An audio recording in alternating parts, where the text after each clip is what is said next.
कितने मौसम सरगर्दा थे मुझसे हाथ मिलाने में।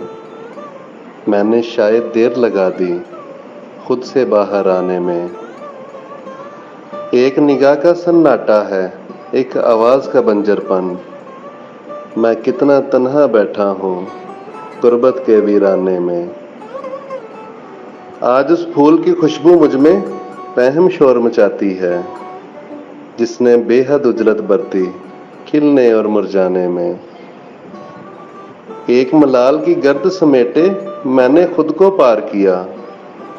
कैसे कैसे वसल गुजारे हिजर का जख्म छुपाने में। जितने दुख थे जितनी उम्मीदें सबसे बराबर काम लिया मैंने अपने आइंदा की एक तस्वीर बनाने में।